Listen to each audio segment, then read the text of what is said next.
तो गाइज कैसे हैं आप सब लोग। तो गाइज आप लोग वाकई में बहुत ज़्यादा ख़राब हो यार। मैंने उस सीरीज़ को पूरा करने का ठान ही लिया था, लेकिन फिर भी आप लोगों के कमेंट्स पढ़ कर मैंने सोचा कि ऑडियंस को भी तो खुश करना है, तो फिर ठीक है चेंज ही कर देते हैं। ये वाली सीरीज़ काफ़ी ज़्यादा इंटरेस्टिंग और बहुत ज़्यादा मज़ेदार है। इसके ऊपर एक एनिमे सीरीज़ भी है जो कि चाइनीज़ में है और वो इतनी ज़्यादा अच्छी नहीं लगी मुझे, लेकिन इसकी मांगा काफ़ी ज़्यादा अच्छी है, जिसमें हीरो जीरो से बनता है हीरो। शोनन जंप है जिसमें हमारा हीरो जो है वो बच्चे से बड़ा होगा और पूरी उसकी स्टोरी बताई जाएगी। तो उम्मीद करता हूँ कि आपको ये बहुत ज़्यादा पसंद आएगी। तो इस सीरीज में हमारे हीरो का नाम वैंग लिन होता है। तो वैंग लिन जो होता है एपिसोड की शुरुआत में दिखाता है कि बहुत ही बुरी हालत में होता है और थका हारा ऊपर की तरफ चढ़ रहा होता है। वो सीढ़ियां चढ़ रहा होता है जहां तक कि उसके हाथों और उसके पांव से भी ब्लड निकल रहा होता है, लेकिन इसके बावजूद वो सीढ़ियां चढ़ते हुए ऊपर की तरफ आ रहा होता है। जैसे ही वो टॉप के करीब पहुंचता है तो वहां पर एक एल्डर बैठा होता है और उसे कहता है कि ओए लड़के अपना नाम बताओ। लेकिन इसी के साथ ही हमारी स्टोरी जो होती है वो शुरुआत में चली जाती है कि आखिर हमारा हीरो वैंग लिन जहां तक पहुंचा कैसे। तो शुरुआत में वैंग लिन अपने बारे में बताता है कि मैं किताबी कीड़ा हूं, मुझे यहाँ पर मार्शल आर्ट्स के बारे में ज्यादा कुछ नहीं पता, ना ही मुझे ज्यादा मार्शल आर्ट्स पसंद है। मैं हर वक्त बैठकर नॉवेल्स पढ़ता रहता हूँ, यहाँ पे किताबें पढ़ता रहता हूँ। मेरा नाम वैंग लिन है और मुझे यहाँ पर यही सब कुछ करना बहुत ज्यादा पसंद है। फिर साथ ही वो कहता है कि महीना पूरा होने वाला है, मेरे फोर्थ अंकल ने कहा था कि वो मुझे पिकअप करने के लिए आने वाले हैं और मुझे लगता है कि आज ही का वो दिन है जब वो यहाँ पर आएंगे। तो इसी के साथ उसके फादर साइड से निकलते हैं और उसे कहते हैं कि वैंग लिन तुम्हारे अंकल यहाँ पर जल्दी पहुंचते होंगे, चलो जल्दी से अपनी तैयारी मुकम्मल कर लो। तो वैंग लिन उनसे कहता है कि डैड मैंने अपनी तैयारी पूरी कर ली हुई है, मैं यहाँ पर बिल्कुल रेडी हूँ, बस अंकल के आने का इंतजार कर रहा हूँ। तो उसके डैड से कहता है कि तुम्हें पता है कि तुम्हारे फादर ने यहाँ पर बड़ी मेहनत के साथ इस सेक्टर के कंपटीशन में तुम्हें यहाँ पर पार्टिसिपेशन दिलवाई है, इसी वजह से उम्मीद करता हूँ कि तुम पूरी मेहनत करोगे और यहाँ पर फेल नहीं होगे। तो लॉन्गलिन उनसे कहता है कि हाँ फादर मैं बिल्कुल फेल नहीं होगा, जबकि उसकी मॉम उसे कहता है कि देखो मैं तुम्हारे लिए काफी सारे मीठे आलू लेकर आई हूँ, तुम्हें ये बहुत ज्यादा पसंद है। तो वो कहता है हाँ हाँ मॉम मुझे ये बहुत ज्यादा पसंद है, मैं इन्हें अपने साथ लेकर जाऊंगा। फिर साथ उनके दरवाजे के ऊपर नॉक होती है तो लॉन्गलिन बड़ी बेसब्री के साथ भागता हुआ जाता है, जाकर दरवाजा ओपन करता है तो उसके फोर्थ अंकल वहां पर खड़े होते हैं। तो वो उसे कहता है अंकल अंकल आप आ गए। तो उसके अंकल उसे कहते हैं हाँ मैं आ गया बेटा, क्या तुम तैयार हो। और इसी के साथ ही तकरीबन आधा महीना पहले की सीन दिखाते हैं जहां पर उसका फोर्थ अंकल जो था घर पर आया होता है और घर पर आने के बाद वो उसके अपने बड़े भाई को कहता है क्या तुमने कभी यहाँ पर हैंगजी स्कूल के बारे में सुना है। तो उसका भाई से कहता है कि हाँ मैंने सुना है, हैंगजी स्कूल से जितने भी लोग पढ़कर बाहर निकलते हैं वो सारे के सारे सेंट्स बन जाते हैं। सुनने के बाद उसका भाई उसे कहता है कि तुम्हारे बेटे को यहाँ पर एक मौका मिला है, हमें यहाँ पर इस बार 3 रिक्रूट्स को वहां पर भेजने के ऑर्डर मिले हैं और मैं चाहता हूँ कि इस बार मैं अपने भतीजे को वहां पर भेजूं, तुम्हारे बेटे वैंग लिन को वहां पर मैं सबमिट करवाना चाहता हूं ताकि वहां पर जाकर टेस्ट को पास करके एक सेंट बन सके। ये बात सुनने के बाद उसके पेरेंट्स बहुत ज्यादा हैरान होते हैं और बहुत ज्यादा खुश भी होते हैं कि हमारा बेटा क्या वाकई में एक सेंट बन सकता है, क्या वो जाकर अकेडमी को ज्वाइन कर सकता है। तो फोर्थ ब्रदर कहता है हाँ हाँ क्यों नहीं ये कर सकता है, जबकि वो भी उनसे कहता है क्या वाकई मुझे हैंगजी स्कूल जाना पड़ेगा, क्या मुझे एक सेंट बनना पड़ेगा। तो फोर्थ अंकल उसे कहते हैं कि हाँ तुम वहां पर जाकर सेंट बन सकते हो, लेकिन उसके लिए तुम्हें बहुत ज्यादा मेहनत करनी पड़ेगी, तुम्हें बहुत सारी मार्शल आर्ट्स को सीखना पड़ेगा। तुम्हें पता है कि सेंट्स कौन होते हैं, सेंट्स वो लोग होते हैं जो कि इमोर्टल्स होते हैं, यानी कि जिनके पास ऐसी पावर्स होती है जिन्हें कभी मारा नहीं जा सकता। और साथ ही इसी के साथ ही उनका कैरवान जो होता है वहां पर से निकल पड़ता है। तो हमारा जो वैंग लिन होता है वो काफी ज्यादा एक्साइटेड होता है क्योंकि वो जाकर टेस्ट देकर उसे लगता है कि वो एक सेंट बनने के लिए अकेडमी को ज्वाइन कर लेगा। और उसके अंकल जो है वो भी पूरी तरह से एक्सपेक्टेशंस के साथ होते हैं और उसकी मदर उसके फादर भी उसके साथ ही होते हैं। रास्ते में जाते हुए उसके फादर जो होते हैं वो फिर से उससे थैंक यू बोलते हैं, जबकि उसका छोटा भाई उसे कहता है कि ब्रदर तुम्हें यहाँ पर थैंक यू बोलने की जरूरत नहीं है, तुम्हारा बेटा जो है वो मेरा भतीजा है और मेरे लिए भी बेटे की तरह ही है, तो मैं यहाँ पर इसके ऊपर कोई एहसान बिल्कुल भी नहीं कर रहा। साथ ही वो उसे कहता है कि मेरे भतीजे मैं चाहता हूँ कि तुम यहाँ पर हमारी फैमिली का नाम रोशन करना, हमारी वैंग फैमिली का अब नाम तुम्हारी वजह से रोशन होना चाहिए। तो वो कहता है हाँ क्यों नहीं अंकल मैं जरूर करूंगा। और इसी के साथ उनकी घोड़ा गाड़ी वहां पर रुकती है जहां पर जो पिकअप पॉइंट होता है जहां पर से हैंगजी स्कूल के लोग इन्हें जहां पर लेने के लिए आएंगे। वहां पर पहले से बहुत सारे लोग मौजूद होते हैं, ये सभी लोग वैंग फैमिली के डिसाइपल्स के लिए आए होते हैं क्योंकि वैंग फैमिली से टोटल 3 डिसाइपल्स जो होते हैं इस कंपटीशन में हिस्सा लेने के लिए जाने वाले हैं। तो वो सभी लोग जो होते हैं वहां पर उनके लिए गिफ्ट्स लेकर आया होता है क्योंकि जिसका भी बेटा यहाँ पर सिलेक्ट होगा उनकी प्रेस्टीज बहुत ज्यादा बढ़ जाएगी। और यहाँ पर वैंग फैमिली के 4 बेटे होते हैं जिनमें से सबसे छोटा जो फोर्थ अंकल होता है और इसकी भी शादी नहीं हुई, इसी वजह से इसका कोई बच्चा नहीं होता। तो वो सभी लोग जो होते हैं उन्हें थैंक यू बोले होते हैं और कंग्रेचुलेट कर रहे होते हैं कि तुम्हारा बेटा यहाँ पर तुम्हारा नाम रोशन करेगा। और साथ ही हम सभी लोगों को भी इस बात से काफी फायदा होने वाला है। और इसी के साथ ही वहां पर सेकंड यंग मास्टर की एंट्री होती है। ब्रदर जो होता है वहां पर आने के बाद अपने ब्रदर से कहता है कि ब्रदर काफी दिनों के बाद तुम्हें देख रहा हूँ, है कि तुम भी यहाँ पर अपने बेकार नकारा बेटे को इस बार के कंपटीशन में हिस्सा दिलवाने के लिए आए हो। तो हमारे वैंग लिन के फादर उसे कहते हैं कि बिग ब्रदर तुम्हें यहाँ पर मेरे बेटे के बारे में इस तरह से बात नहीं करनी चाहिए, जबकि वो उसे कहता है कि मैं इस तरह से बात क्यों ना करूँ, तुम बहुत ज्यादा लकी हो कि तुम्हें यहाँ पर ये चांस मिल गया, लगता नहीं है कि तुम्हारा बेटा यहाँ पर पास हो पाएगा। और इसी के साथ उसका बेटा भी वहां पर से बाहर निकलता है। तो उसका बेटा वहां पर से बाहर निकलने के बाद कहता है चाहे यहाँ पर कितनी कोशिश क्यों ना कर ले, चाहे कितनी मेहनत क्यों ना कर ले, लेकिन ये कभी भी इस टेस्ट को पास नहीं कर पाएगा। कि हमारा वैंग लिन जो था अपनी कजिन को पहचान जानता नहीं होता। वो कहता है कि अब ये लड़की कौन है। कि फोर्थ अंकल जो होते हैं वो वैंग लिन से कहते हैं कि बेटा तुम्हें यहाँ पर इनकी बातों के ऊपर ध्यान देने की जरूरत नहीं है, इन सभी लोगों को जो कहना है कहने दो। जबकि उसके अंकल जो होते हैं वो गुस्से के साथ कहते हैं मेरे बेटे ने यहाँ पर कुछ ज्यादा ही सच्ची बातें कह दी, इसी वजह से मुझे लगता है कि तुम्हें इस बात से काफी ज्यादा गुस्सा तो लगा होगा, लेकिन क्या करें मेरा बेटा वैंग जू है ही काफी ज्यादा कमाल का। जैसे वो यहाँ पर ये वाली बात करता है कि मेरा बेटा है ही कमाल का, तो हमारा वैंग लिन जो होता है उसका मजाक उड़ाते हुए कहता है क्या तुमने कहा कि जो तुम्हारा बेटा है, मुझे तो लगा था कि ये एक लड़की है। जबकि वैंग जू भी चिल्लाकर उसे कहता है कि बकवास बंद करो, तुम यहाँ पर मुझे लड़की कैसे कह सकते हो, मैं एक लड़का हूँ।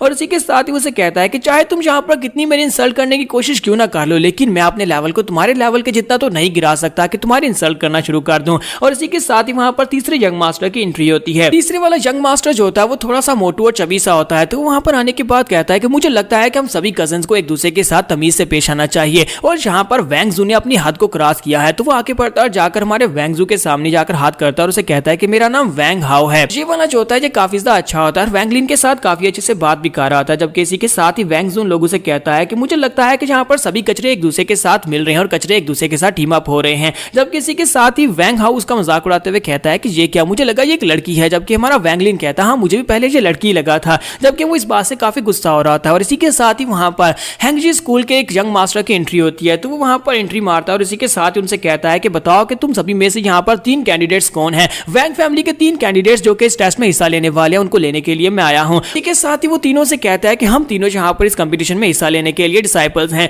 तो वो एल्डर उसी के साथ आगे बढ़ता है और उनसे कहता है कि बताओ कि तुम में से वैंग जू कौन है। तो इसी के साथ ही वैंग जू के फादर उसे कहता है कि ये मेरा बेटा वैंग जू है। तो उसका नाम सुनने के बाद तो लड़का जो वहां पर आया होता है वो कहता है कि मेरे मास्टर ने यहाँ पर स्पेशली मुझे कहा था कि तुम्हें अपने साथ केयर के साथ लेकर आओ, यानी कि तुम्हें पूरा प्रोटोकॉल दिया जाए, लगता है कि तुम्हारी सिलेक्शन बड़ी ज्यादा आसान होने वाली है। जबकि दूसरी तरफ से वैंग हाओ और वैंग लिन दोनों इस बात से काफी ज्यादा गुस्सा होते हैं क्योंकि यहाँ पर इसे फेवर दिया जा रहा है। वैंग जू लोगों का मजाक उड़ाते हुए कहता है कि अगर तुम लोग यहाँ पर किसी सेंट को जानते हो तो फिर तुम्हारा एडमिशन बहुत ज्यादा आसान हो जाता है, मेरा नाम सुनकर ही यहाँ पर मुझे एडमिशन मिल जाएगा, लेकिन तुम लोगों का क्या, तुम लोगों को बाहर फेंक दिया जाएगा। और इसी के साथ ही वो लड़का जो वहां पर आया होता है उनसे कहता है कि चलो फिर ठीक है, हम सभी लोग यहाँ पर से निकलने वाले हैं, अपने घर वालों को यहाँ पर गुड बाय बोल लो। और इसी के साथ ही फादर जो होते हैं वहां पर अपने वैंग हाउस से कहते हैं कि बेटा वहां पर पहुंचने के बाद मैंने तुम्हें जो कुछ भी कहा था वो सब कुछ याद रखना और वैंग जू से जाकर काफी कुछ सीखना। कि फादर जो होते हैं वहां पर हमारे वैंग लिन से कहते हैं कि बेटा उम्मीद करता हूं कि तुम वहां पर जाकर पूरी मेहनत करोगे और टेस्ट को पास करोगे, लेकिन अगर तुम फेल हो जाते हो तो फिर अपने ऊपर बिल्कुल ही बोझ मत डालना, अपने ऊपर प्रेशर डालने की जरूरत नहीं है, चुपचाप घर वापस आ जाना और घर वापस आने के बाद हम कोई नया रास्ता ढूंढेंगे।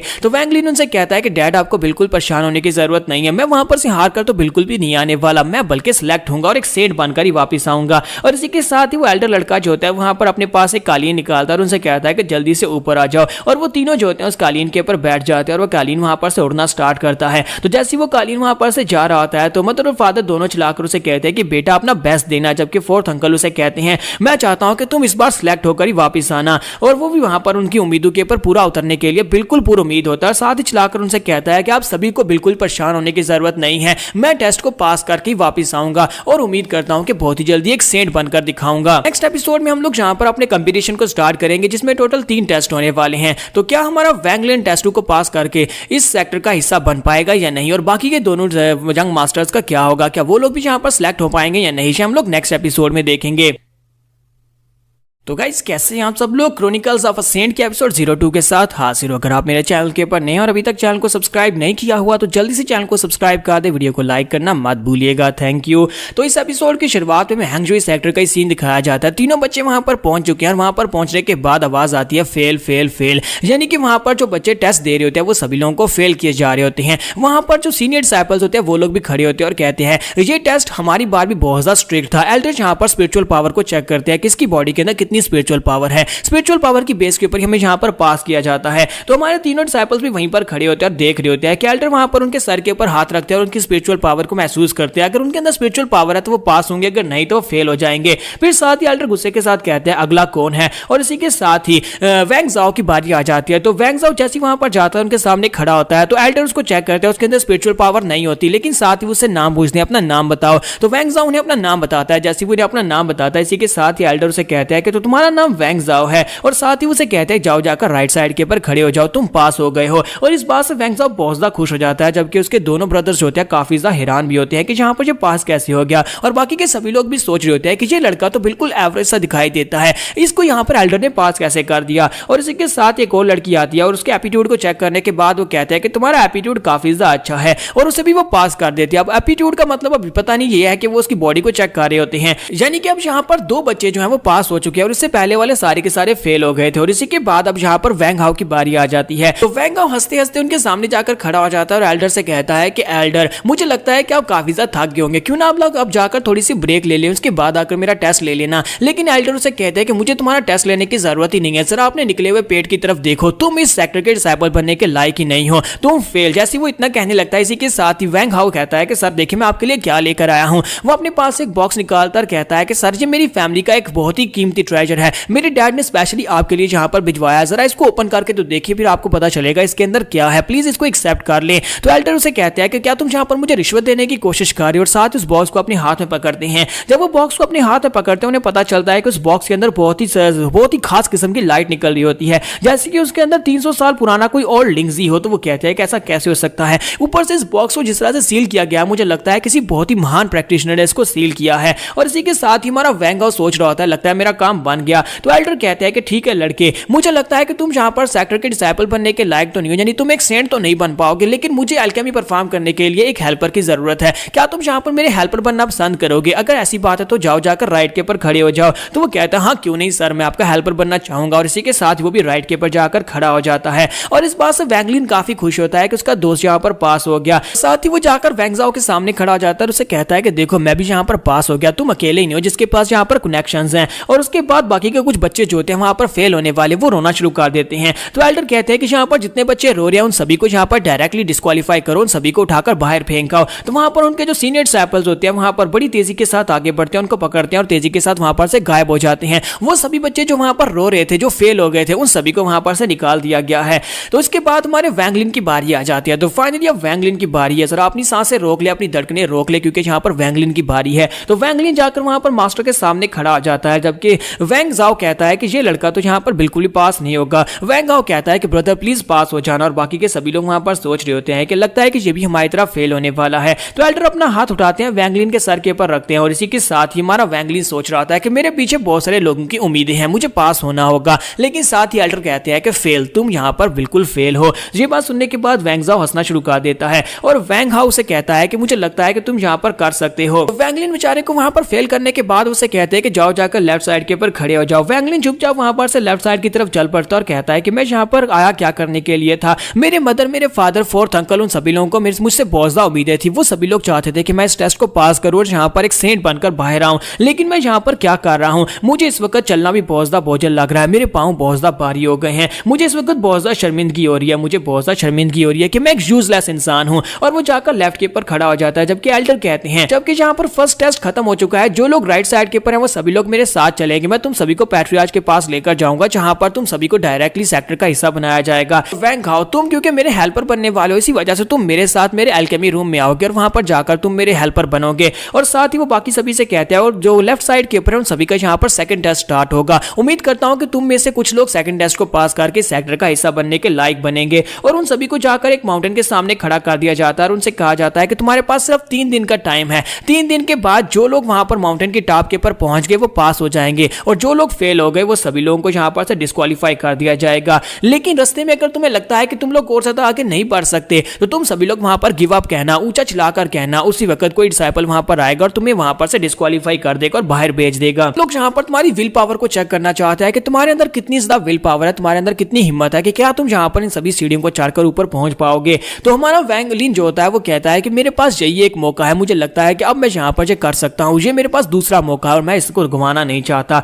और बाकी सभी की तरह वो भी वहां पर सीढ़ियां चढ़ना स्टार्ट करता है, लेकिन अभी तकरीबन 6 घंटे ही होते हैं और वो लोग बुरी तरह से थक चुके होते हैं। हमारे वैंगलिन के तो पसीने छूट रहे होते हैं, वो कहता है कि यहाँ पर हो क्या रहा है, मैं तो बहुत ही बुरी तरह से थक गया हूँ। और साथ ही वो पीछे की तरफ देखता है, वहां पर एक लड़की चिल्ला रही होती है क्योंकि वो ऊपर से नीचे की तरफ गिर जाती है और गिरते हुए कहती है मैं गिव अप करती हूँ। जैसे वो गिव अप करने का कहती है, एक डिसाइपल वहां पर आता है, उसे पकड़ता है और बड़ी तेजी के साथ वहां पर से लेकर गायब हो जाता है। यानी कि इनके गिव अप करने का सिस्टम काफी ज्यादा अच्छा है, वो नहीं चाहते कि यहाँ पर किसी डिसाइपल की मौत हो। तुम्हारा वैंगलिन सोच रहा था कि मैं भी यहाँ पर कहूँ कि मैं गिव अप करता हूँ क्योंकि मेरे से और ज्यादा ऊपर नहीं चढ़ा जा रहा। फिर साथ ही उसे अपने मदर और फादर याद आते हैं। वो कहता है कि नहीं, मैं यहाँ पर हार तो नहीं मान सकता। फिर साथ ही उसे फोर्थ अंकल की बात याद आती है। उसके फोर्थ अंकल ने कहा था कि तुम्हें अपनी फैमिली का नाम रोशन करना है। तो वो कहता है कि मुझे अपनी फैमिली का नाम रोशन करना है, मुझे आगे बढ़ना है, मुझे आगे बढ़ना है। और इसी के साथ ही वहां पर से आगे बढ़ना स्टार्ट करता है क्योंकि उसे यहाँ पर बार बार वही पुराना ख्याल याद आ रहा होता है जहां पर उसके फादर को यहाँ पर बहुत सारे लोगों ने गिफ्ट दिए, उसे बहुत सारे लोगों ने कंग्रेचुलेट किया। लेकिन अगर वो यहाँ पर से फेल होकर वापस जाता है तो वो सभी लोग उसके डैड का मजाक उड़ाएंगे और उसके अंकल का मजाक उड़ाएंगे कि तुम्हारा बेटा और तुम्हारा भतीजा यहाँ पर से फेल होकर वापस आ गया। ये सब कुछ याद करने के बाद वो कहता है कि मैं यहाँ पर इतनी आसानी से हार नहीं मान सकता, मुझे कोशिश करनी होगी। और इसी के साथ ही वो आगे की तरफ बढ़ना स्टार्ट करता है जहां तक उसके हाथों और पांव से खून निकलना शुरू हो जाता है। उसके जूते फट चुके होते हैं लेकिन इसी के साथ ही वो रेंगता रेंगता आगे की तरफ बढ़ रहा होता है जहां तक कि वो अनकॉन्शियस हो चुका होता है और उसे पता भी नहीं होता कि उसे होश भी नहीं होती। और एल्डर उसके सामने बैठा होता है और एल्डर उसे कहता है कि वो बच्चे तुम्हारा नाम क्या है। लेकिन हमारा वैंगलिन जो होता है वहां पर उसको इग्नोर कर देता है, वो उसकी बात को जैसे सुनता ही नहीं और उसको साइड के ऊपर से निकल जाता है और आगे चला जाता है। तो एल्डर कहता है कि देखो तो जरा इस लड़के की विल कितनी ज्यादा स्ट्रांग है कि ये आगे बढ़ना चाहता है। यहां तक कि ये बेहोश हो चुका है, यानी कि ये बिल्कुल यहां पर होश में नहीं है, इसके बावजूद ये आगे बढ़ता जा रहा है। लेकिन अफसोस कि यहां पर एक कंपटीशन और कंपटीशन के रूल्स के मुताबिक हमें यहां पर चलना होगा। और इसी के साथ ही वैंगलिन जो होता है बेहोश हो जाता है। जब उसकी आंखें खुलती है उसके सामने एक लड़की खड़ी होती है और वो उनसे कहती है देखो इसे होश आ गई। साथ ही हमारा वैंगलिन जो होता है वहां पर उठकर बैठता है और चीख मारता और कहता है कि ये क्या हुआ, मैं कहां पर हूं, टेस्ट के रिजल्ट क्या हुए, क्या मैंने टेस्ट को पास कर लिया। और उसके साथ वहां पर और भी काफी सारे डिसाइपल्स होते हैं। वो लड़की जो कि वहां पर उसको सामने दिखाई देती है वो वहां पर से जा रही होती है, जबकि उसी के साथ एक सीनियर वहां पर अंदर आता है और कहता है कि तुम सभी लोग क्या जाग गए हो। अब जबकि तुम सभी लोग जाग गए हो तो तुम सभी लोगों को जल्दी से उठना होगा क्योंकि तुम्हारे तीसरे टेस्ट की बारी है। तुम्हारा वैंगलिन उसे कहता है तीसरा टेस्ट, लेकिन दूसरे टेस्ट का क्या हुआ, क्या हमने दूसरे टेस्ट को पास कर लिया। तो सीनियर उसे कहता है कि जरा अपनी हालत की तरफ देखो, क्या तुम्हें लगता है कि तुम यहाँ पर दूसरे टेस्ट को पास कर सकते हो। यहाँ पर तुम जितने भी लोग हो वो सभी लोगों ने दूसरे टेस्ट को फेल किया है, लेकिन हम सभी ने यहाँ पर तुम्हें एक तीसरा मौका दिया है। अगर तुम इस टेस्ट को पास करते हो तो फिर तुम यहाँ पर सेक्टर के डिसाइपल बन जाओगे। वैंगलिन उसकी बात सुनने के बाद बहुत ज्यादा उदास हो जाता है और कहता है कि मैं वाकई में एक यूजलेस इंसान हूँ, कि मैं बिल्कुल बेकार हूँ, कि मैं यहाँ पर दूसरे टेस्ट को भी पास नहीं कर पाया। इसी के साथ ही वो सीनियर ब्रदर वहां पर सोच रहा था कि इस लड़के का केस काफी ज्यादा अलग है। वहां पर जब तीसरा दिन पूरा हो चुका था, जब हमने सभी से कहा कि तुम लोग यहाँ पर टेस्ट को फेल कर चुके हो, लेकिन इसके बावजूद ये लड़का जो था ये चुपचाप आगे की तरफ बढ़ता गया। हालांकि इसे पता था कि टाइम खत्म हो चुका है या फिर इसे नहीं पता था, लेकिन फिर भी इसने टेस्ट को पास किया, वो भी दिन के खत्म होने के बाद। लड़के के अंदर डिटर्मिनेशन बहुत ज्यादा है, लेकिन अफसोस कि यहाँ पर सेक्टर के रूल्स को फॉलो करना पड़ेगा। जो 3 दिन के अंदर वहां पर नहीं पहुंचा उसे फेल करना पड़ेगा। इसी वजह से ये लड़का यहाँ पर फेल हुआ है। तो अब यहाँ पर तीसरे टेस्ट की बारी आएगी जो कि हम लोग तीसरी एपिसोड में कंटिन्यू करेंगे और देखेंगे कि तीसरा टेस्ट कौन सा और क्या फाइनली हमारा वैंगलिन यहाँ पर तीसरे टेस्ट को पास करके सेक्टर का हिस्सा बन पाएगा या नहीं। तो एपिसोड की एक्सप्लेनेशन अच्छी लगी हो तो कमेंट करके जरूर बताइएगा, वीडियो को लाइक करना मत भूलिएगा। Thank you. तो गाइस कैसे हैं आप सब लोग। क्रॉनिकल्स ऑफ द सेंट के एपिसोड 03 के साथ हाजिर हूं। तो इस एपिसोड की शुरुआत में उनका तीसरा टेस्ट जो होता है वो लेने की बारी आती है। तो जो सीनियर होता है उनसे कहता है कि तुम्हारे सामने वो बिल्डिंग दिखाई दे रही है, तुम्हें उस बिल्डिंग के अंदर जाना होगा, यही तुम्हारा तीसरा टेस्ट है। ये बहुत सा सिंपल है, जो भी वहां पर उस बिल्डिंग के अंदर चला जाएगा वो टेस्ट को पास कर जाएगा। तो फिर बताओ कि तुम में से कौन यहाँ पर सबसे पहले जाएगा। तो इसी के साथ एक लड़का जो होता है वहां पर सबसे पहले आगे बढ़ता है और कहता है कि मैं सबसे पहले जाता हूँ। लेकिन जैसे ही वहां पर दरवाजे के पास पहुंचता है, इसी के साथ ही वहां पर जबरदस्त प्रेशर निकलता है और पीछे की तरफ आकर गिरता है। वो उन सभी बच्चों के पास वापस आकर गिरता है और वो लोग कहते हैं कि तुम फेल हो गए। और इसी के साथ दूसरा लड़का जाता है, वो भी उठता है, वो उनके पास ही आकर गिरता है। उसके बाद अगले, फिर उसके बाद अगले और उसके बाद अगले की बारी आती है। और इसी के साथ ही उस एल्डर को भी दिखाता है कि वो एल्डर साइड के ऊपर बैठा है, सब कुछ देख रहा था। वो अपनी आंखों से यहाँ पर इस टेस्ट को देख रहा था और साथ ही उसकी नजर वैंगलिन के ऊपर होती है। जब वहां पर वैंगलिन की बारी आती है तो हमारा वैंगलिन आगे बढ़ता है। तो वैंगलिन कहता है कि ये मेरा आखिरी चांस है, मैं यहाँ पर सभी की उम्मीदों के ऊपर पानी नहीं फेर सकता, मुझे इस टेस्ट को पास करना ही होगा। किसी भी हाल में इस टेस्ट को पास करके मैं यहाँ पर इस सेक्टर का हिस्सा बनूंगा। और इसी के साथ वो आगे की तरफ बढ़ना स्टार्ट करता है। वो 1-2 करते हुए कदम लेकर आगे की तरफ बढ़ना स्टार्ट करता है, क्योंकि इससे पहले जितने भी डिसाइपल्स थे वो सारे के सारे 5 कदम से आगे नहीं बढ़ पाए थे। लेकिन इसी के साथ ही वो 5वें कदम तक पहुंचता और सभी लोग कहते हैं कि ये क्या, ये 5वें कदम तक पहुंच गया, लेकिन अभी तक अंदर से प्रेशर रिलीज नहीं हुआ। एक सीनियर भी हैरान होता है। तो इसी के साथ ही वो 6ठा कदम लेता है। जैसे ही वो 7वां कदम आगे उठाता है, इसी के साथ ही अंदर से जबरदस्त प्रेशर निकलना शुरू होता है। तो वहां पर जबरदस्त प्रेशर निकलता है, तो इसी के साथ ही वो उसके साथ हिट होता है। तो सीनियर कहता है कि मुझे लगा था ये पास कर जाएगा, लेकिन अफसोस कि ये भी फेलियर है। और इसी के साथ ही बाकी के सभी लोग भी सोच रहे होते हैं कि ये फेल हो जाएगा, लेकिन साथ ही दिखाता है कि हमारा वैंगलिन आगे की तरफ बढ़ना स्टार्ट करता है। वो वहां पर नीचे की तरफ झुकता है और ग्राउंड के ऊपर जोर लगाकर आगे की तरफ बढ़ रहा होता है, जिसकी वजह से उसके पांव जो होते हैं वो ग्राउंड के अंदर दंस रहे होते हैं। तो इस बात से सीनियर और बाकी के सभी लोग भी काफी ज्यादा हैरान हो जाते हैं। तो वो कहते हैं कि इसकी विल पावर तो बहुत ज्यादा स्ट्रांग है, ये आगे की तरफ बढ़ना चाहता है, लेकिन इसे अच्छी तरह से पता है कि सामने की तरफ से बहुत ही जबरदस्त प्रेशर निकल रहा है। तो हमारा वैंगलिन वहां पर सोच रहा था कि ऐसा बिल्कुल भी नहीं हो सकता, मैं जहां पर हार नहीं मान सकता,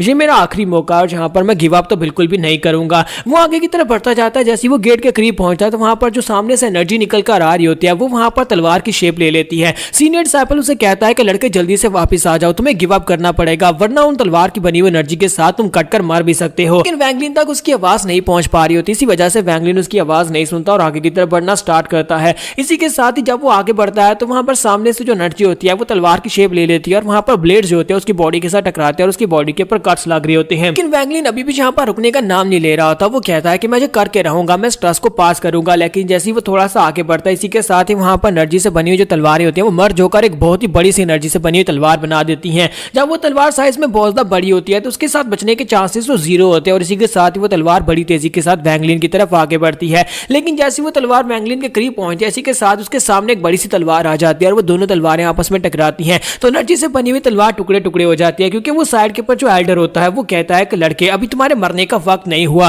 क्योंकि मुझे लगता है कि तुम यहाँ पर दुनिया में बहुत ही महान काम करने के लिए बने हो। पहली दो बार की तरह जैसे वहां पर वो एनर्जी खत्म होती है, इसी के साथ ही वैंगलिन वहीं पर बेहोश हो जाता है। तो जैसे वहां पर नीचे गिरकर बेहोश होता है और दूसरी बार जब वो अपनी आंखें खोलता है तो वो अपने घर में होता है, अपने बिस्तर के ऊपर होता है। वो कहता है कि ये क्या, ये तो मेरा ही रूम लगता है, लेकिन मैं यहाँ पर क्या कर रहा हूँ, मैं तो इस वक्त हैंगजी सेक्टर में था और मैं टेस्ट दे रहा था, लेकिन अचानक से मैं अपने घर कैसे आ गया। तो वो उठकर बाहर आता है, खिड़की से बाहर देखता है और कहता है लगता है शायद मैं कोई सपना देख रहा था। लेकिन जैसे ही वो बाहर देखता है तो वहीं बाहर उसे दो लड़कियां दिखाई देती हैं। दो नौकरानियां वहां पर आपस में बातें कर रही होती है। एक कहती है कि यहाँ पर देखो तो सही, इनके जो बेटा था वो यहाँ पर टेस्ट को पास नहीं कर पाया, बल्कि बाकी के दोनों जो सीनियर ब्रदर थे उनके दोनों के बेटे वहां पर टेस्ट को पास करके सेक्टर के डिसिपल बन गए। लेकिन वैंगलिन तो बहुत बड़ा कचरा निकला। एक उसे कहती है मैं तो यहाँ पर अपनी बेटी की शादी करने के बारे में उनसे बात करने वाली थी कि मैं अपनी बेटी की शादी इसके साथ करना चाहती हूँ, लेकिन शुक्र है कि मैंने बात नहीं की, अगर मुझे पहले पता होता कि ये इतना बड़ा बेवकूफ नमूना है। और इसी के साथ ही फोर्थ अंकल वहां पर आते हैं और कहते हैं कि तुम्हारे पास यहाँ पर कुछ ज्यादा ही फ्री का टाइम है कि तुम यहीं पर हमारे घर में खड़े होकर हमारे लोगों के खिलाफ बातें कर रही हो।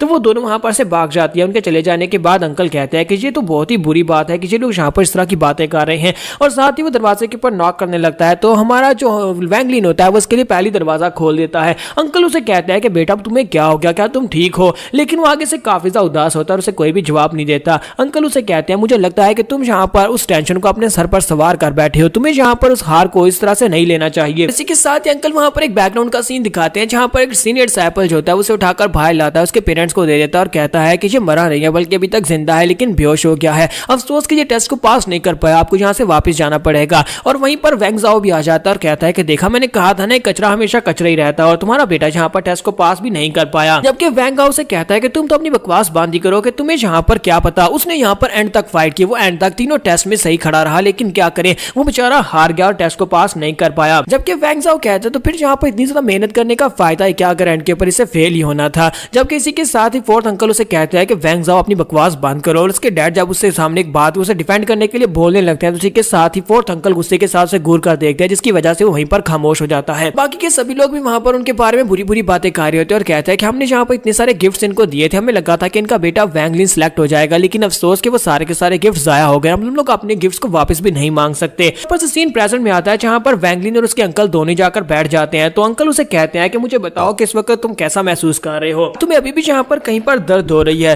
तो वो आगे से सिर्फ हम करता है। तो अंकल उसे कहते हैं कि मैं यहाँ पर तुमसे बात कर रहा हूँ, जब तुम रिकवर हो जाओगे उसके बाद मैं तुम्हें अपने साथ किसी दूसरी अकेडमी में लेकर जाऊंगा जहां पर तुम दोबारा टेस्ट देना हो। अगर चाहो तो हम लोग दोबारा से हैंगजी सेक्टर में भी जा सकते हैं, वहां पर तुम दोबारा टेस्ट देने के लिए अप्लाई कर सकते हो। तो वो आगे से फिर से वहीं पर हम करता है, यानी ज्यादा बात नहीं करता, और इस बात से उसके अंकल वहां पर बिल्कुल खामोश हो जाते हैं। फिर साथ ही उसे कहता है कि बेटा तुम्हें इस बात को एक्सेप्ट करना होगा कि तुम यहाँ पर हार गए, अब यहाँ पर इस बात के साथ तुम्हें जिंदगी गुजारनी होगी और दोबारा तुम किसी दूसरे सेक्टर में जाकर अप्लाई कर सकते हो। लेकिन इसी के साथ ही वो आगे से जोर जोर से रोना शुरू कर देता है और कहता है अंकल प्लीज मुझे माफ कर देना, मैं यहाँ पर फेल हो गया, मैंने बहुत ज्यादा मेहनत की, मैंने बहुत ज्यादा मेहनत की तीनों टेस्ट को पास करने की, लेकिन अफसोस कि मैं एक भी टेस्ट में पास नहीं हो सका। मेरे पास एक बहुत ही अच्छी अपॉर्चुनिटी थी कि यहाँ पर अपनी फैमिली का नाम रोशन कर सकूं, लेकिन मेरी वजह से फैमिली के नाम के ऊपर एक दाग लग गया। तो अंकल उसे कहता है कि यहाँ पर फेलियर का मतलब ये नहीं होता कि हम लोग यहाँ पर हमेशा के लिए गिव अप कर दें। फेलियर का मतलब ये होता है कि हम लोग दोबारा मजबूत बनकर आगे बढ़ेंगे। आज उसके पेरेंट्स भी वहां पर आते हैं और उसे कहते हैं कि वहां पर जो कुछ भी हुआ उस सब के बारे में तुम्हें सोच सोच कर परेशान होने की जरूरत नहीं। हमने तुमसे पहले ही कहा था कि अगर तुम फेल हो जाते हो तो चुपचाप वापस आ जाना, तुम्हें अपने ऊपर प्रेशर लेने की जरूरत नहीं है, तुम्हारे पेरेंट्स यहाँ पर तुम्हारे साथ हैं। उसके अंकल उसे कहते हैं कि बेटा यहाँ पर एक बार फेल होने का मतलब ये नहीं है कि तुम आगे उम्मीद ही हार दो, तुम यहाँ पर बिल्कुल भी हार नहीं मान सकते। इसी के साथ ही नेक्स्ट सीन शाम के वक्त का दिखाया जाता है जहाँ पर अंकल और फादर दोनों वहां पर बैठकर पी रहे होते हैं। फादर वहां पर ज्यादा पी रहे होते हैं और काफी ज्यादा परेशान होते हैं और अपने बेटे की हार को एक्सेप्ट नहीं कर पा रहे होते, लेकिन हालांकि वो उसे काफी सारे दिलासे दे रहे होते हैं और कहते हैं मुझे लगता है कि तुम्हें उसे फिर से किसी सेक्टर में लेकर जाना चाहिए क्योंकि उसके बेचारे की उम्मीद टूट गई है। अब जबकि उस बेचारे की उम्मीद टूट गई है तो मुझे लगता है कि उसे दोबारा से किसी सेक्टर में अगर ज्वाइनिंग मिल जाती है तो फिर इसके लिए अच्छा रहेगा। कि हम लोग उसे कह रहे हैं कि वो प्रेशर ना ले, लेकिन फिर भी मुझे लगता है कि उसने यहाँ पर बहुत ज्यादा प्रेशर लिया है। इस बात से बहुत ज्यादा खुश हूँ कि मेरा बेटा वहां पर से सेफ एंड साउंड वापस आ गया और वो बिल्कुल सही सलामत है। मैं इस बात से बहुत ज्यादा खुश हूँ, लेकिन उसे इस बात का अफसोस खाया जा रहा है कि हमारी उम्मीदों के ऊपर पूरा नहीं उतर सका। और इसी के साथ ही सुबह हो जाती है। सुबह होने के साथ ही जब उसकी मॉम जो होती है वो रूम में आती है तो रूम में वो नहीं होता, वहां पर एक पेपर पड़ा होता है। वो उस पेपर को उठाती है और साथ ही चलाकर कहती है कि हमारा बेटा घर छोड़कर चला गया, वो घर छोड़कर भाग गया है। तो इस लेटर के अंदर उसने लिखा होता है कि मॉम डैड प्लीज मुझे माफ कर देना, मैं जहाँ पर आपकी उम्मीदों के ऊपर पूरा नहीं उतर सका। मैंने यहाँ पर बहुत ज्यादा मेहनत की लेकिन मैं टेस्ट में फेल हो गया। अब मैं घर छोड़कर जा रहा हूँ, मैं यहाँ पर से फिर से हैंगजुई सेक्टर में जाऊंगा ताकि दोबारा जाकर टेस्ट दे सकूं। अगर मैं टेस्ट में पास हो गया तो अच्छी बात है, नहीं तो मैं किसी दूसरे सेक्टर में ट्राई करूंगा। अगर वहां फेल हो गया तो तीसरे सेक्टर में ट्राई करूंगा। मैं तब तक ट्राई करता रहूंगा जब तक एक सेंट बन नहीं जाता और मैं सेंट बने बिना घर वापस नहीं आऊंगा। सभी लोगों को यहाँ पर अपनी बहुत ही अच्छे से ध्यान रखना होगा और मुझे ढूंढने की कोशिश मत करना और मैं भी यहाँ पर अपना बहुत ही अच्छे से ध्यान रखूंगा। लेकिन जैसे ही वो चलता हुआ जा रहा होता है इसी के साथ उसके पीछे से एक बड़ा सा व्हाइट टाइगर निकल आता है और वो कहता है कि ये क्या, मेरी तो वाट लग गई। और वो बड़ी तेजी से भागना शुरू कर देता है और टाइगर उसका पीछा करता है। यहीं पर भागते भागते वो एक डेड एंड के ऊपर आकर रुक जाता है क्योंकि उसके सामने एक बहुत ही गहरी खाई होती है और पीछे टाइगर होता है। तो वो कहता है कि यहाँ पर मेरी तो वाकई में वाट लग गई, मैं तो यहाँ पर घर से निकला था ताकि मैं दोबारा से जाकर सेक्टर में टेस्ट दे सकूं, लेकिन मुझे लगता है कि फेलियर मेरी किस्मत में लिखा हुआ है। मॉम डैड मुझे माफ करना, मैंने आपसे जो वादा किया कि मैं एक सेंट बनकर वापस आऊंगा, लेकिन मुझे लगता है कि अब तो मैं एक लाश बनकर ही वापस आ सकता हूँ। हो सकता है कि वो भी ना बचे क्योंकि टाइगर उसको भी खा जाएगा। तो यहाँ पर एपिसोड 03 का एंड करेंगे और नेक्स्ट एपिसोड में देखेंगे कि हमारे यंग हीरो की लाइफ में आगे क्या लिखा हुआ है, उसका फ्यूचर क्या होने वाला है। क्या वो टाइगर के हाथ से मरेगा या फिर क्लिफ से गिरकर मरेगा या फिर यहाँ पर उसे कुछ ऐसा मिलेगा जिससे वो बहुत ज्यादा पावरफुल हो जाएगा, क्योंकि अक्सर यही वो अपॉर्चुनिटी होती है जिससे हमारे हीरो को उसकी पावर्स मिलती हैं। तो एपिसोड के एक्सप्लेनेशन अच्छे लगे हो तो कमेंट करके जरूर बताइएगा और वीडियो को लाइक करना मत भूलिएगा। Thank you. तो गाइस कैसे हैं आप सब लोग, क्रोनिकल्स ऑफ अ सेंट के एपिसोड 04 के साथ हाजिर हो। तो लास्ट एपिसोड कैन पे हमने देखा था कि हमारा वैंगलिन जो होता है वो क्लिफ के ऊपर जाकर अटक जाता है क्योंकि उसके पीछे एक व्हाइट टाइगर होता है, सामने क्लिफ होती है यानी बहुत ही गहरी खाई होती है। तो वहां पर सोच रहा था कि अब मैं यहाँ पर क्या करूँ, पीछे शेर है और आगे मौत है, यानी कि अब मेरे पास यहाँ पर बचने के चांसेस 0 है। और इसी के साथ ही वहां पर से खुद कूद कर खुदकुशी करना चाहता है और कहता है मॉम डैड प्लीज मुझे माफ करना, मैं आपसे किए हुए वादे को पूरा नहीं कर सकूंगा। और इसी के साथ जैसे वहां पर से नीचे कूदने लगता है इसी के साथ उसे वहां पर एक झटका लगता है और कहता है कि जी मैं क्या कर रहा हूं। इसी के साथ उसे अंकल की बात याद आती है। अंकल ने उसे कहा था कि अगर तुम जिंदा हो तो यहाँ पर जीतने के चांसेस रहेंगे, जब तक तुम जिंदा हो तुम यहाँ पर दोबारा किसी चांस को गेन कर सकते हो और दोबारा से तुम यहाँ पर जीत सकते हो। तो वो कहता है कि मैं यहाँ पर मरने के बारे में सोच भी कैसे सकता हूँ। और साथ ही वो पीछे की तरफ घूमता है, टाइगर की तरफ देखता है, उसके हाथ में जो डंडा होता है वो कहता है कि मैं यहाँ पर गिव अप नहीं करूंगा, मैं कभी गिव अप नहीं करूंगा। और व्हाइट टाइगर बड़ी तेजी के साथ जंप करते हुए उसके ऊपर अटैक करने के लिए आगे बढ़ता है। वो टाइगर उसके करीब पहुंचता है, अपना बड़ा सा मुंह खोलकर उसके ऊपर अटैक करने लगता है। तो हमारा वैंगलिन जो होता है वो बहुत ज्यादा शांत होता है और इसी के साथ ही वो अपने डंडे को सामने की तरफ स्टैब करता है और उसका डंडा जो होता है वो टाइगर के मुंह के आर पार हो जाता है। तो जब वो उसके मुंह के आर पार हो जाता है तो टाइगर तो मर जाता है और इस बात से वो काफी खुश होता है कि मैंने इस टाइगर को मार दिया। लेकिन टाइगर क्योंकि जंप करते हुए उसके ऊपर झपट रहा था, इसी वजह से टाइगर का वजन ज्यादा होने की वजह से उसके ऊपर ही गिर जाता है। जब वो उसके ऊपर गिरता है तो वो क्लिफ के किनारे पर होता है और उसी के साथ ही क्लिफ के किनारे से नीचे गिर जाता है। तो वो ऊपर से नीचे की तरफ गिर रहा था और कहता है कि मुझे लगा था कि यहाँ पर एक चांस है, मैं यहाँ पर जीत जाऊंगा, लेकिन अफसोस कि यहाँ पर मौत तो मेरा मुकद्दर है और मैं यहाँ पर मरने वाला हूँ। तो वो ऊपर से नीचे की तरफ गिर रहा होता है और साथ ही वहां पर सोचना शुरू करता है कि मैं यहाँ पर ऐसा कैसे सोच सकता हूँ कि मैं मरने वाला हूँ, मैं अभी भी यहाँ पर अपने आप को बचा सकता हूँ। और इसी के साथ ही वो टाइगर की बॉडी को नीचे कर देता है और खुद टाइगर के ऊपर बैठ जाता है ताकि टाइगर जब नीचे टकराए तो उसके इम्पैक्ट की वजह से वो बच जाए, ऊपर गिरने से बच जाए। लेकिन जैसे ही वहां पर उस चट्टान के यानी उस खाई के बीच रास्ते में पहुंचता है तो वहां पर उस खाई के अंदर भी एक केव होती है, उसकी दीवार के अंदर एक केव होती है जहां पर जबरदस्त प्रेशर निकलता है और वो प्रेशर जो होता है वो उसे अंदर की तरफ सक करता है, जिसकी वजह से वो टाइगर के समेत अंदर की तरफ खींचा चला जाता है और जाकर सामने दीवार के साथ टकराता है। शुक्र है कि टाइगर उसके सामने होता है, जिसकी वजह से टाइगर दीवार के साथ टकराता है और दीवार के साथ टकराने के साथ ही वो भी उसके साथ टकराता है, जिसकी वजह से वो दोनों वहीं पर गिर जाते हैं। वहां पर गिरने के बाद थोड़ी देर के लिए वहां पर बेहोश रहता है और उसके बाद जब वो अपनी आंखें खोलता है तो उठकर आसपास देखता है, उसे वहां पर काफी सारे कंकाल दिखाई देते हैं। जैसे कि पहले भी जहां पर बहुत सारी चीजें या पंछी वगैरह या जानवर वगैरह जो ऊपर से नीचे गिरते थे वो प्रेशर की वजह से अंदर सक हो जाते थे। साथ उसकी नजर वहां पर टाइगर के ऊपर पड़ती है कि उसने उस टाइगर को मार दिया होता है। वो कहता है कि यहाँ पर हुआ क्या, अचानक से ये टाइगर और मैं हम दोनों यहाँ पर इस केव के अंदर कैसे आ गए। फिर साथ उसे याद आता है कि हम लोग ऊपर से नीचे की तरफ गिर रहे थे और अचानक से वहां पर से कुछ प्रेशर निकला था जिसने हम दोनों को अंदर खींच लिया। साथ ही वो कहता है कि मुझे अब याद आ रहा है तो चलो फिर जहां से निकलते हैं, मुझे जहां पर से निकलना होगा। मैं फिर से यहाँ पर से बच गया, यानी कि 2 बार मैंने जहां पर अपनी किस्मत को हराया है तो तीसरी बार भी जहां पर हरा सकता हूँ। इसके साथ ही वहां पर से बाहर की तरफ जाता है, जैसे वो इस केव के दहाने पर जाकर खड़ा होता है, इसी के साथ फिर से वहां पर प्रेशर निकलता है और इसी के साथ ही वो उड़कर पीछे वाली दीवार के साथ जाकर टकराता है और साथ ही कुछ बेचारे पंछी जो बाहर से उड़कर जा रहे थे वो भी आकर उसके साथ ही टकराते हैं और वो भी दीवार के साथ टकराकर मर जाते हैं। तो हमारा वैंगलिन इस बात से काफी हैरान होता है और कहता है कि इस केव के अंदर ग्रेविटी तो बहुत ज्यादा स्ट्रॉन्ग है,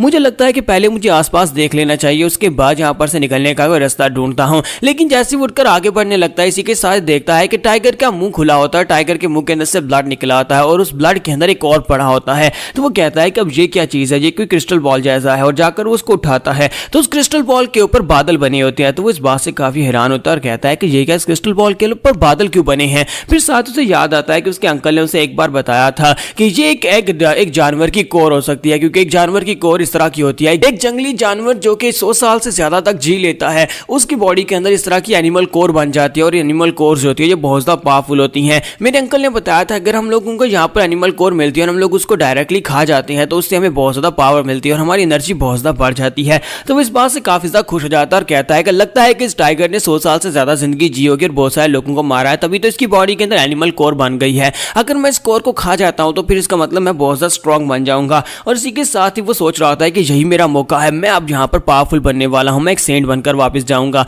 और वो अपना मुंह खोलता है और उस ऑर्ब को अपने मुंह के अंदर रखकर उसको दबाता है, लेकिन वो उसे तोड़ नहीं पाता क्योंकि वो बहुत ज्यादा सख्त होता है। और इसी के साथ ही वो उसे वहीं पर ग्राउंड के ऊपर पटका कर मारता है और कहता है कि ये तो बिल्कुल बेकार पत्थर है। जब वो उस कोर को वहां पर नीचे फेंक देता है तो वो ग्राउंड के ऊपर पटकने के बाद सामने जाकर गिरती है। वहां पर नीचे एक और खाई होती है और वहां पर पानी होता है, उसे पानी छलकने की आवाज आती है। तो वो कहता है कि ये क्या, मुझे पानी की आवाज आई। और वो जल्दी से आगे जाता है, पत्थरों के पीछे देखता है तो वहां पर छोटा सा पूल होता है। तो वो कहता है कि यहाँ पर तो वाकई में पानी है। इसी के साथ वो अपना हाथ पानी में डालता है, वहां पर से पानी उठाता है, चुल्लू पर पानी को पीता है और उस पानी को पीकर कहता है कि चलो शुक्र है कि यहाँ पर प्यास तो बुझी और मुझे यहाँ पर काफी अच्छा महसूस हो रहा है। फिर साथ उसे महसूस होता है जैसे उसकी पूरी बॉडी के अंदर जितनी चोटें लगी थी उस दीवार के साथ पटकने की वजह से वो सारी चोटें अपने आप हील हो जाती हैं। वो कहता है कि मुझे बॉडी में दर्द क्यों नहीं हो रहा। फिर साथ उसे वहां पर कुछ टिंगलिंग सी महसूस होती है। वो कहता है कैसे लगता है जैसे मेरे हाथों के अंदर कीड़े दौड़ रहे हैं, लेकिन ऐसा कैसे हो सकता है। फिर साथ ही वहां पर वो अपने हाथों को रब करता है और अपने हाथों के ऊपर से पट्टी हटाता है ताकि उसे देख सके, लेकिन उसके हाथों के ऊपर जो चोटें होती हैं वो सारी की सारी हील हो चुकी होती हैं। ये चोटें उसे तब लगी थी जब वो हीजेंग सेक्टर के लिए दूसरा टेस्ट देने के लिए सीढ़ियां चढ़ रहा था, तो उसके हाथ बिल्कुल क्लियर हो चुके होते हैं, लेकिन उसके बाजू के ऊपर अभी चोटें होती हैं। तो वो कहता है कि ये सब कुछ कैसे हुआ, कहीं ऐसा तो नहीं है कि पानी के अंदर मैंने हाथ डुबोए थे जिसकी वजह से मेरे हाथों के ऊपर से इंजरीज ठीक हो गई और बाजू के ऊपर अभी भी इंजरीज हैं, क्यों ना यहाँ पर एक्सपेरिमेंट करके देखा जाए। और इसी के साथ ही वो अपने वहीं पर बैठ जाता है, पानी के अंदर अपने बाजू डुबोता है। जैसे वो बाजू पानी के अंदर डुबोता है तो फिर से उसे वहां पर बाजू के अंदर भी ऐसा लगता है जैसे कीड़े चल रहे हों और इसी के साथ उसके दोनों बाजू हील हो जाते हैं। तो वो कहता है कि यहाँ पर हो क्या रहा है, क्या ये पानी कोई मैजिकल वाटर है, इसके अंदर हाथ पांव रखने से वहां पर बॉडी के ऊपर से जख्म ठीक हो जाते हैं। और वो जल्दी से पानी के अंदर छलांग लगा देता है, नहाना शुरू कर देता है और कहता है कि मुझे यहाँ पर इस वक्त ऐसा ही महसूस हो रहा है जैसे पूरी बॉडी के अंदर कीड़े दौड़ रहे हैं। इसका मतलब यह है कि पूरी बॉडी के ऊपर जितनी भी चोटें हैं वो सारी की सारी ठीक होने वाली हैं। साथ ही पानी के अंदर कुछ चमकता हुआ दिखाई देता है। वो जल्दी से साइड के ऊपर जाता है, जाकर उसे चेक करता है। जब वो पानी के अंदर हाथ मारता है तो वहां पर वही एनिमल कोर पड़ी होती है। तो वो कहता है कि ये तो वही एनिमल कोर है, मैं इसे खा नहीं पाया था और इसे मैंने फेंक दिया था, लेकिन क्या ही ऐसा तो नहीं है कि यहाँ पर इसकी वजह से ये सब कुछ हो रहा है। वो उसे पानी के अंदर डालता है तो उसके अंदर से एनर्जी रिलीज होती है,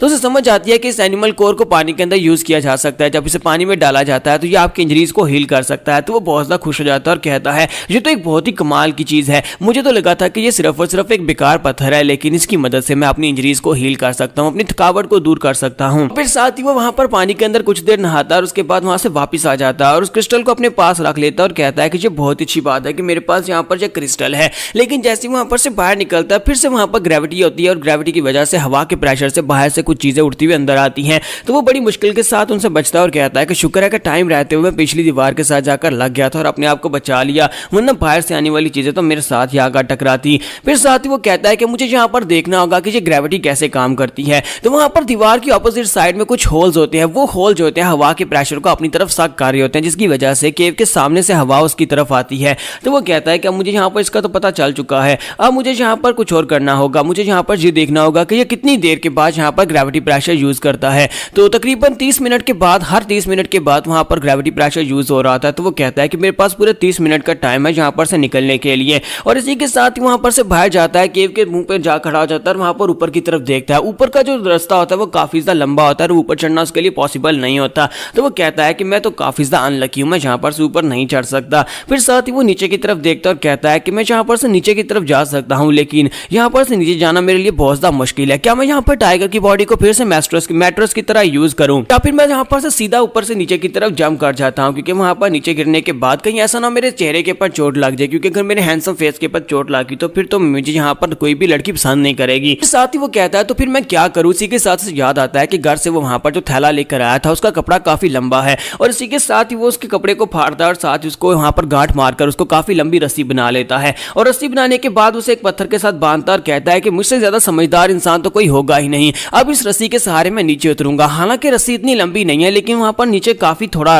फासला रह गया है, वहां पर से मैं नीचे जंप लगा सकता हूं। और वो भागता हुआ फिर से पानी के अंदर एक बार नहाकर वापस आ जाता है और कहता है कि चलो अब यहाँ पर से नीचे उतरने का वक्त आ गया। लेकिन जैसे ही वो रस्सी को अपनी कमर के साथ बांधकर ऊपर से नीचे की तरफ उतरना स्टार्ट करता है, तो उसके जो कपड़ा होता है ऊपर जहां पर पत्थर के साथ बंधा होता है वहां पर से वो फट जाता है, और इसी के साथ ही हमारा वैंगलिन जो होता है ऊपर से नीचे गिर जाता है और कहता है कि मेरी तो वाट लग गई। जहां पर हमारी एपिसोड 04 का एंड होगा। तो एपिसोड की एक्सप्लेनेशन अच्छी लगी हो तो कमेंट करके जरूर बताइएगा, वीडियो को लाइक करना मत भूलिएगा। Thank you.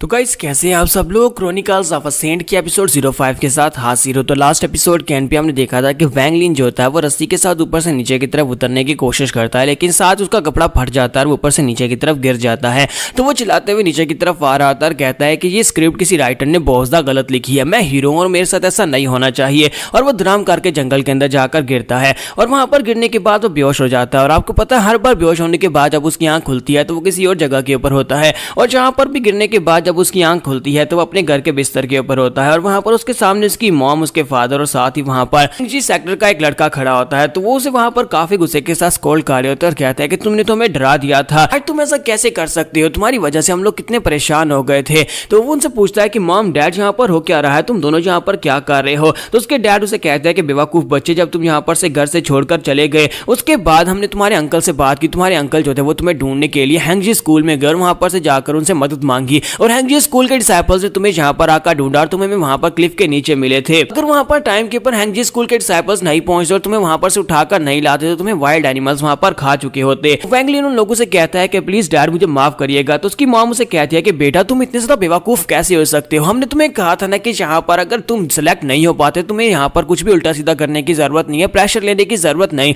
तुम यहाँ पर खुदकुशी करने के लिए कैसे जा सकते हो। तो वो वहां पर उनकी बात सुनने के बाद काफी हैरान होता है और कहता है कि लगता है कि यहाँ पर इन लोगों ने कुछ गलत समझ लिया। तो वैंगलिन उनसे कहता है कि नहीं ऐसी कोई बात नहीं, आप यहाँ पर क्या समझ नहीं है। जबकि इसी के साथ ही वहां पर जो हैंगजी स्कूल का लड़का होता है वो उनसे कहता है कि मुझे इससे अकेले में बात करनी है, और उसके मदर और फादर दोनों वहां से बाहर चले जाते हैं। उनके बाहर चले जाने के बाद वो लड़का उसे कहता है कि तुमने यहाँ पर सुसाइड करने की कोशिश नहीं की, हमें ये बात अच्छी तरह से पता है, क्योंकि वहां पर जाने के बाद हमें एक टाइगर मिला जो कि मर चुका था, और साथ ही हमें वहां पर रस्सी के सबूत मिले कि जैसे कोई केव के ऊपर से नीचे उतरने की कोशिश कर रहा था। इसका मतलब यह है कि तुमने सुसाइड करने की कोशिश नहीं की, बल्कि तुम वहां पर अपनी विल पावर की मदद से जिंदा रहने की कोशिश कर रहे थे, और ये बात हमारे लिए बहुत ज्यादा अमेजिंग है। तो हमारा वैंगलिन उसे कहता है कि हाँ ये बात तो है, लेकिन क्या तुम यहाँ पर मुझे पेरेंट्स को ये बात एक्सप्लेन करने दोगे कि मैंने सुसाइड करने की कोशिश नहीं की, फिर यहाँ पर ऊपर से तुम मुझे यहाँ पर अपना जूनियर क्यों कह रहे हो। तो ये बात सुनने के बाद हैंगजी स्कूल का लड़का उसे कहता है कि तुम्हें यहाँ पर हमारे स्कूल के अंदर एडमिशन मिल गया है, तुम्हें बहुत ज्यादा बधाई हो क्योंकि तुम हमारे स्कूल के एक स्टूडेंट बन गए हो। इस बात से वैंगलिन और भी ज्यादा हैरान होता है और कहता है कि अब इस बात का क्या मतलब है। तो वो कहता है कि मैं तुम्हें बात बताता हूँ, और यहीं पर पास एक बैकग्राउंड का सीन दिखाते हैं जहां पर वही एल्डर जिसने इसकी मदद की थी वो एल्डर बाकी सभी एल्डर से बात कर रहा होता है कि मैं जहां पर उस लड़के को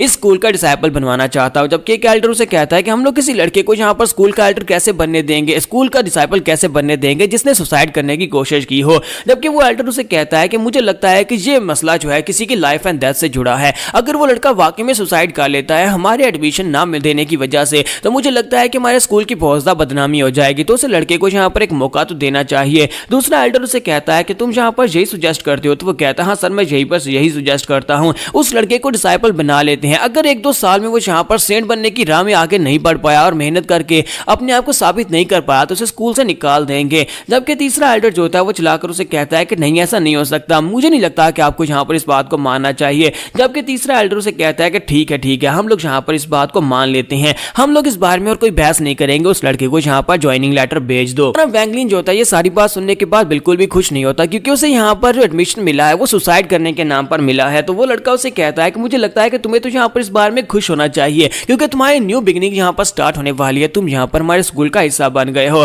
तो इसी के साथ ही हमारा वैंगलिन काफी खुश हो जाता है और कहता है कि हाँ मुझे लगता है कि मुझे खुश होना चाहिए। फिर साथ ही वो लड़का उसे कहता है कि मुझे लगता है कि तुम्हें यहाँ पर फिलहाल के लिए रेस्ट करनी चाहिए और उसके बाद जल्दी से जल्दी हमारे हैंगजी स्कूल में पहुंचाना ताकि वहां पर आकर अपनी रजिस्ट्रेशन करवा सको। और फिर साथ ही उसे कहता है कि तुम्हारा बहुत बहुत शुक्रिया। जबकि वो सीनियर उसे कहता है कि तुम्हें मुझे थैंक यू बोलने की जरूरत नहीं है, मैंने तो यहाँ पर कुछ भी नहीं किया बल्कि तुम्हारे अंकल हमें बुलाकर लाए थे। और इसी के साथ ही नेक्स्ट सीन में भी दिखाते हैं कि वो रेस्ट करने के बाद जब कंप्लीटली हील हो जाता है अपना बैग उठाता है और हैंगजी स्कूल की तरफ निकल पड़ता है और कहता है कि फाइनली यहाँ पर सेंट बनने की राह पर मैं चल चुका हूँ, अब मैं बहुत ही जल्दी एक सेंट बनकर इस स्कूल से बाहर निकलूंगा। और इस बात से काफी ज्यादा खुश हो रहा था और कहता है कि फाइनली मैं हैंगजी स्कूल में पहुंच आया। लेकिन जैसे ही वहां पर स्कूल में अपने क्वार्टर्स में पहुंचता है तो वहां पर उसका जो सीनियर होता है वो उसे टास्क देता है और कहता है तो फाइनली तुम यहाँ पर आ ही गए, तो तुम ही वो लड़के हो जो कि यहाँ पर सुसाइड करने की वजह से जिसे एडमिशन मिला है। फिर साथ ही वो सीनियर उसे कहता है कि यहाँ पर जितने भी जूनियर्स आते हैं उन सभी को ड्यूटीज दी जाती है, तुम्हें भी यहाँ पर एक ड्यूटी दी जाएगी, क्योंकि तुमने यहाँ पर सुसाइड करने की कोशिश की थी, इसी वजह से मैं तुम्हें यहाँ पर ज्यादा टफ काम नहीं दूंगा। आज जाकर अपने किसी फेलो से पूछ लेना, तुम्हें पानी की एक बाल्टी दे दी जाएगी, तुम्हें माउंटेन से नीचे उतर कर पानी भर कर लाना होगा, जहाँ पर पूरे 10 जार पड़े होंगे, उन 10 जार को पानी से भर देना। साथ ही उसे वहां पर उसकी यूनिफॉर्म भी देता है और उसे टोकन भी देता है और कहता है कि जो यूनिफॉर्म पहन लो, इस टोकन को जाकर किसी दूसरे डिसाइपल को दिखाना, वो तुम्हें दिखा देंगे कि तुम्हारा रूम कहां पर है। और इसी के साथ ही वो अपनी यूनिफॉर्म पहनकर वहां पर से बाहर निकल आता है। जैसे वो बाहर आता है तो वहां पर उसका एक साथी खड़ा होता है और कहता है कि यहाँ पर ये कितना बोरिंग काम है, मुझे किसी ऐसे को यहाँ पर इस पूरे स्कूल को दिखाना पड़ेगा, विजिट करवाना पड़ेगा जिसने खुदकुशी करने की कोशिश की थी। और ये सारी बातें सुनने के बाद हमारा वैंगलिन बेचारा काफी ज्यादा परेशान होता है कि सभी लोग उसे यहाँ पर सुसाइडल कह रहे हैं। वहां पर उसे उसका रूम मिल जाता है। जब वो अपने रूम के अंदर आकर बैठ जाता है, इसी के साथ एक लड़का बाहर से आता है और बहुत ही बुरी कंडीशन में होता है, पूरी तरह से थका हुआ होता है और कहता है कि मैं तो बहुत ही बुरी तरह से थका हुआ हूँ, मुझे और कोई काम नहीं करना। और वो सीधा आकर अपने बिस्तर के ऊपर गिर जाता है। तो हमारा वैंगलिन उसकी तरफ देखता है क्योंकि उसके पेट से गुड़गुड़ की आवाज आ रही होती है। वो अपने पास से मीठा आलू निकालता है और उसे कहता है कि दोस्त क्या तुम्हें मीठे आलू की जरूरत है, लगता है तुम्हें भूख लगी है। तो वो बड़ी तेजी के साथ आगे की तरफ जंप करता है और अपने दांतों के साथ ही उसको मुंह में पकड़ता है और वहां पर से साइड के ऊपर बैठकर उसको खाना शुरू कर देता है। और साथ ही उसे कहता है कि शुक्र है तुमने मेरी जान बचा ली, वरना मैं तो यहाँ पर मरने ही वाला था। फिर साथ ही वो लड़का उसे अपने बारे में बताता है और कहता है कि मैं तुम्हारा क्लासमेट हूँ, मेरा नाम ज़ेंग हू है और तुम्हारा नाम क्या है। तुम्हारा वैंगलिन उसे अपना नाम बताता है। जैसे उसे अपना नाम बताता है तो वो लड़का उसे कहता है अच्छा तो तुम ही वो लड़के हो जिसके बारे में सभी लोग कह रहे हैं कि तुमने सुसाइड करने की कोशिश की थी, जिसकी वजह से तुम्हें स्कूल में एडमिशन मिला है। तो वो कहता है कि नहीं ऐसी कोई बात नहीं है, सभी लोग यहाँ पर गलत समझ रहे हैं। तो ज़ेंग उसे कहता है कि अच्छा ठीक है प्लीज मुझे माफ करना, मुझे भी लगा था कि ऐसा कोई हो नहीं सकता, पर यहाँ पर तुम्हारे बारे में ये रूमर फैला हुआ है। फिर साथ ही वैंगलिन उसे कहता है कि लगता है कि तुमने बहुत ज्यादा मेहनत की है, तुम्हारे साथ मसला क्या है, तुम इतने थके हुए क्यों हो। तो वो कहता है कि यहाँ पर जूनियर्स को जो टास्क दी जाती है बहुत ज्यादा टफ होती हैं, मैं पिछले 3 दिन से यहाँ पर लकड़ी काट रहा था, मुझे ये टास्क दी गई थी, इसी वजह से मैं बुरी तरह से थका हुआ हूँ। फिर साथ ही वैंगा उससे पूछता है कि बताओ तुम्हारा काम क्या है, तुम्हें यहाँ पर कौन सा मिशन दिया गया है। तो वो कहता है कि मुझे तो यहाँ पर बहुत ही आसान मिशन दिया गया है, मुझे सिर्फ 10 जार को भरना है, वो भी पानी से। बात सुनने के बाद वैंगा जल्दी से उठकर खड़ा हो जाता है और कहता है कि तुम्हारी तो वाट लग गई, क्या तुम्हें पता भी है कि यहाँ पर वो जार कितना बड़ा है। तो वो कहता है कि नहीं मुझे नहीं पता कि वो जार कितना बड़ा है। तो वो कहता है कि यहाँ पर जो जार रखे हुए हैं वो तुम्हारे घर के जार के जितने बिल्कुल भी नहीं है, बल्कि यहाँ पर जो 10 जार हैं उनमें से एक का साइज इस रूम के आधे साइज के बराबर है। और इसी के साथ ही वो बाहर जाकर उन जार्स को चेक करता है तो वहां पर जार इतने बड़े होते हैं कि उनके साथ सीढ़ियां लगी होती है कि सीढ़ियों से ऊपर साथ चढ़कर उनको पानी से भरना होगा। बेचारे के पास बस एक छोटी सी बाल्टी होती है, उसी बाल्टी के साथ उसे सीढ़ियां उतरकर नीचे जाकर पानी भरकर लाकर जार के अंदर भरना है। तो वो बेचारा जाता है वहां पर नदी के पास जाकर एक छोटी सी बाल्टी के अंदर पानी भरता और कहता है कि यहाँ का सीन तो बहुत ज्यादा अच्छा है, लेकिन अफसोस कि मेरे पास इतना टाइम नहीं है कि मैं यहाँ पर बैठकर इस सीनरी को एंजॉय कर सकूं। तो चलो फिर जल्दी से वापस जाते हैं और जाकर जार को भरना स्टार्ट करते हैं, क्योंकि अभी बहुत ही बड़े बड़े जार बाकी बड़े हैं। इसी के साथ ही वो वहां पर से बाल्टी उठाकर जब आधे रास्ते में पहुंचता है तो वो थक जाता है और दीवार के पास खड़े होकर कहता है कि मैं काफी ज्यादा थक गया हूँ, चलो यहीं पर ब्रेक ले लेता हूँ, लगता है कोई मुझे देख नहीं रहा। लेकिन वहीं पर ऊपर एक लड़की खड़ी होती है, वो लड़की उसे कहती है तो फाइनली हम लोग यहाँ पर दोबारा मिल रहे हैं। वो जल्दी से पीछे की तरफ फरता और कहता है कि अब तुम कौन हो? तो वो लड़की उसे कहती है लगता है कि तुम मेरे बारे में भूल गए हो, प्लीज मुझे माफ करना कि मैंने यहाँ पर से अचानक निकलकर तुम्हें डरा दिया। तो वैंग लिन उसकी देख कर शर्मा रहा था और साथ उसे कहता है कि हम दोनों एक दूसरे को जानते हैं। तो वो लड़की उसे कहती है कि हाँ मैं तो तुम्हें जानती हूँ कि मैं पहले भी तुमसे एक बार मिल चुकी हूँ, लेकिन लगता है कि तुम उस वक्त बेहोश थे और तुमने मुझे देखा नहीं था। साथ ही वो अपने पास से एक पीच निकालती है और उसे कहती है कि ये तुम्हारे लिए है, लगता है कि तुम्हें भूख लगी होगी, चलो जल्दी से इसको खा लो। फिर साथ ही वहां पर पीच देकर उसे बाय बोलकर चली जाती है और कहती है मुझे कोई काम करने के लिए जाना है।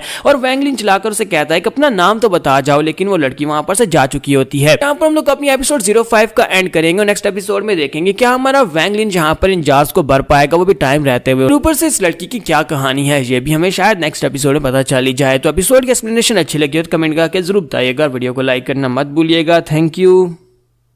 तो गाइस कैसे हैं आप सब लोग? क्रॉनिकल्स ऑफ अ सेंट के एपिसोड 06 के साथ हाजिर हो। तो लास्ट एपिसोड के एंड पे हमने देखा था कि वो एक मिस्टीरियस लड़की जो होती है वो हमारे वैंग लिन को वहां पर एक पीच देती है और उसके बाद वहां पर से चली जाती है, उसका अपना नाम भी नहीं बताकर जाती। तो मानो वैंग लिन वहां पर उसका नाम जानना चाहता है, लेकिन अफसोस के वो चली गई। और इसी के साथ ही वो कहता है कि अब वो तो चली गई, अब क्या किया जा सकता है। फिर साथ ही वो अपनी जेब के अंदर हाथ डालता है, उसी बीड को बाहर निकालता है और कहता है कि मेरे पास ये बीड है तो क्यों ना मैं यहाँ पर इसके साथ एक्सपेरिमेंट करके देखूं। अपने आसपास देखता है वहां पर कोई भी नहीं होता और साथ ही उसे उसी बाल्टी के अंदर पानी के अंदर होता है और साथ ही उसके साथ पानी मिलाकर पी जाता है। जब उस पानी को पीता है तो वो कहता है कि जरा देखते हैं क्या इसके इफेक्ट्स हुए या नहीं। तो जब उस पानी को पीता है तो उसकी सारी की सारी थकान दूर हो जाती है, क्योंकि वो काफी दूर से झील से पानी उठाकर ले आ रहा था बाल्टी से और ऊपर जाकर उसे कटोरे भरने होते हैं, तो उसी वजह से वो काफी थक गया था। लेकिन यहाँ पर वो पानी पीकर वो बिल्कुल ठीक हो जाता है। और इसी तरह वो बार बार जैसे ही करता है, वो बार बार अपने बीड को पानी के अंदर डुबोता है, वो पानी पीता है जिससे उसकी एनर्जी वापस आ जाती है और बड़ी तेजी के साथ फिर से वहां पर पानी बढ़ना शुरू कर देता है। तो यहीं पर रास्ते में आते हुए उसे एक पेड़ के साथ लटके हुए एक गॉड दिखाई देती है। तो वो कहता है कि ये क्या, ये तो एक गॉड है।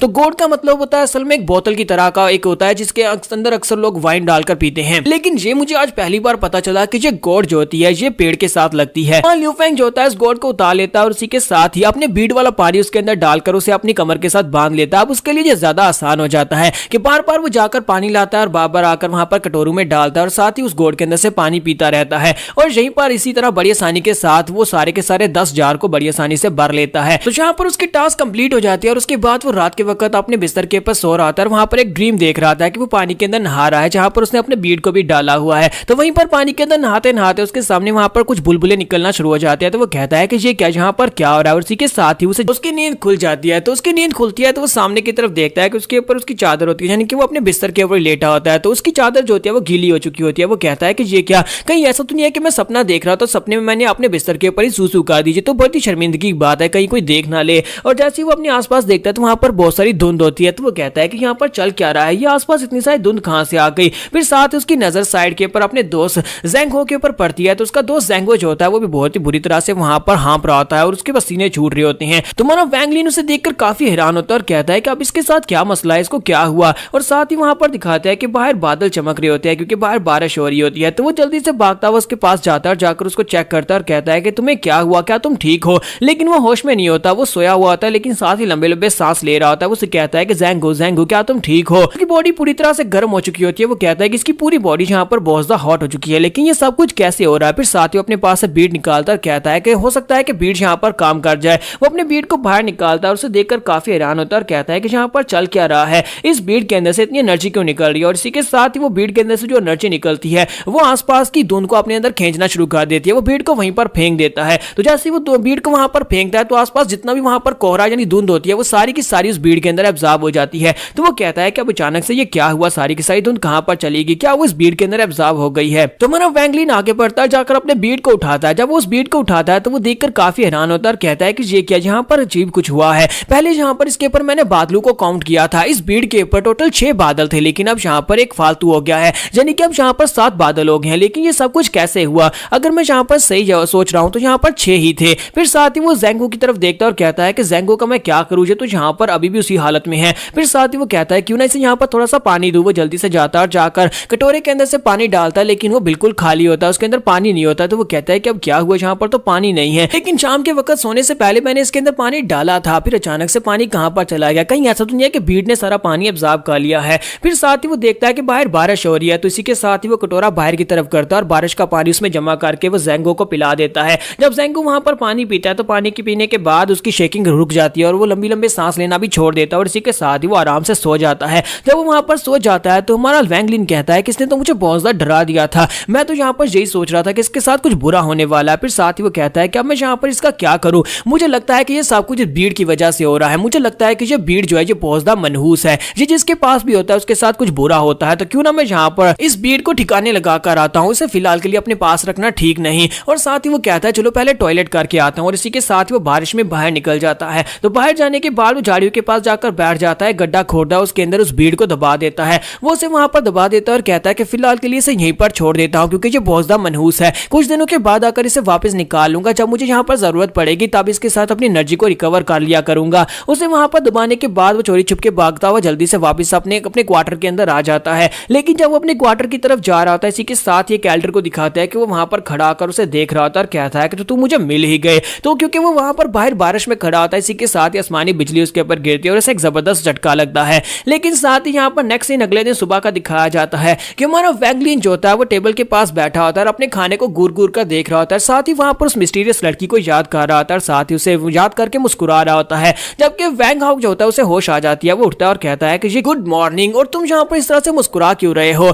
तो हमारा वैंगलिन उसे कहता है कि मैं यहाँ पर क्यों ना मुस्कुराऊं, मेरा दिन बहुत ज्यादा अच्छा है। तो ज़ेंग हाउक से कहता है कि ये क्या, मुझे यहाँ पर अजीब सा महसूस हो रहा है, ऐसा लगता है जैसे मेरी बॉडी के अंदर कीड़े दौड़ रहे हैं और मेरी एनर्जी पूरी तरह से वापस आ गई है। वैंगलिन उसे कहता है कि हो सकता है कि तुमने बहुत ही अच्छे से पूरी नींद लिया, इसी वजह से तुम यहाँ पर इस तरह महसूस कर रहे हो। जबकि ज़ेंग हाउक से कहता है कि मुझे ये बताओ क्या तुमने अपने पानी भरने की ड्यूटी को पूरा नहीं करना, आज तुम अपने मिशन को पूरा करने के लिए गए नहीं। तो वो कहता है कि वो तो मैंने पहले पूरा कर लिया। तो ज़ेंग को कहता है कि ऐसा कैसे हो सकता है, तुमने 10 बड़े जार्स को भी 4 दिन में कैसे भर लिया, ऐसा तो बिल्कुल भी नहीं हो सकता। तो वो कहता है हाँ क्यों नहीं हो सकता, बाहर जाकर चेक कर लो, मैंने वो सारे के सारे जार भर दिए हैं, क्योंकि मैं बहुत ज्यादा स्ट्रांग हूँ, इसी वजह से मैं बड़ी आसानी के साथ उन सारे के सारे कटोरों को बड़ी जल्दी भर पाया हूँ। तो इसी के साथ ही हमारा वैंगलिन उसे कहता है कि छोड़ो इन बातों को, मुझे एक बात बताओ, क्या तुम यहाँ पर मुझे एक सवाल का जवाब दोगे। तो ज़ेंग हाउक कहता है हाँ क्यों नहीं, पूछो ना, तुम क्या पूछना चाहते हो। तो वैंगलिन उससे पूछता है मुझे ये बताओ कि यहाँ पर डिसाइपल्स के यूनिफॉर्म्स का क्या मतलब है, यहाँ पर यूनिफॉर्म्स की कोडिंग किस तरह की जाती है। तो वो कहता है कि अच्छा ठीक है मैं तुम्हें बताता हूँ, हमारे जो यूनिफॉर्म्स हैं ये सबसे लो लेवल के डिसाइपल्स हैं जो कि आउटर डिसाइपल्स कहलाते हैं,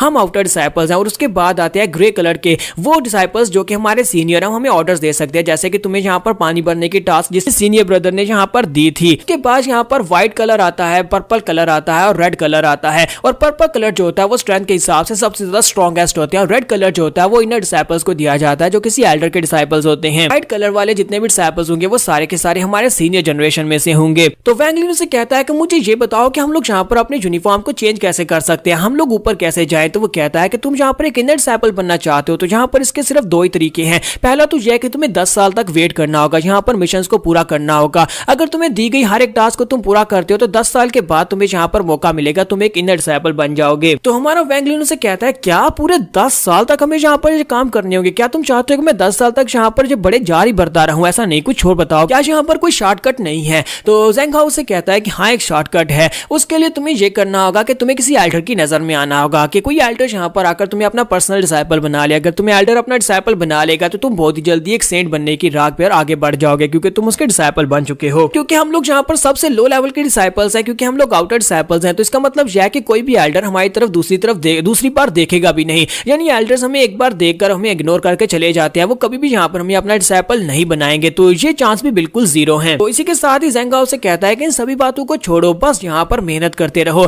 हम दोनों को बस यहाँ पर अपनी दी हुई टास्क को पूरा करना होगा और एक ना एक दिन हम लोग यहाँ पर इनर डिसाइपल बन ही जाएंगे। यहाँ पर हम लोग अपनी एपिसोड 06 का एंड करेंगे और नेक्स्ट एपिसोड में देखेंगे कि वाकई में हमें यहाँ पर 10 साल वेट करना पड़ेगा, कब जाकर हमारा वैंगलिन इनर डिसाइपल बनेगा। एपिसोड की एक्सप्लेनेशन अच्छी लगी हो तो कमेंट करके जरूर बताइएगा, वीडियो को लाइक करना मत भूलिएगा। Thank you.